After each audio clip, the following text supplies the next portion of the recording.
po, 10 sangkot umano sa droga ang nasawi sa magkakahiwalay na lugar sa Maynila at Caloocan.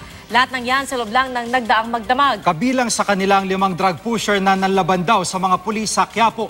Nakatutok si Isay Reyes. Dito sa Arlegui Street, Maynila, napatay sa buy-bust operation ng pulisya ang 5 itinuturong tulak ng droga. Sa 7 bahay sa compound na ito, isa ang ginagawa umanong drug den. Ayon sa pulisya, natunugan ng isa sa mga suspect na police asset ang katransaksyon niya, kaya bigla raw itong namaril. Doon na nagkaengkwentro. Ang narinig ko lang putok na sunod-sunod. So, lalabas yung pamilya ko. Sabi ko, huwag kayong lalabas. Baka may maligaw na bala, madamay kayo. Dayo lang daw ang mga suspect sa lugar ayon sa ilang residente.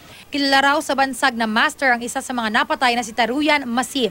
2 ID ang hawak ng MPD homicide ngayon. Ito ay kina Taruyan B. Masim at Renato Diaz o Atong. Ang 3 suspect wala pang pagkakakilanlan. 4 na baril, 1 bolo at ilang pakete ng shabu ang nakuha sa crime scene.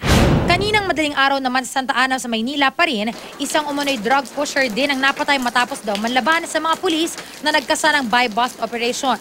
Bukod sa droga, sangkot din umaro sa iba pang kaso, gaya ng pagnanakaw ang suspect na si Ryan Eder alias Buwaya. Malaking kabawasan rito sa barangay nila dahil ito yung nagsusupply ng mga droga rito sa mga gangs dito sa barangay nila.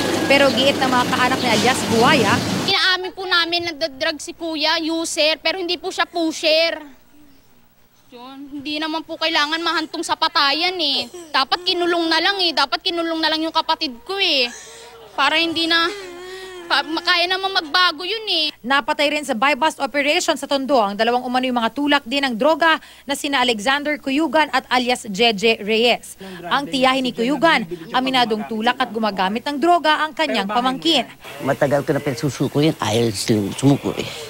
Nadadali nila yung buhay nila eh. 2 lalaking nakamotorsiklo naman ang patay matapos makipagbarilan sa mga pulis sa Checkpoint C3 Road, Caloocan. Nahulihan sila ng mga baril at 4 na pakete ng umano'y shabu. Isay Reyes, nakatutok, 24 oras.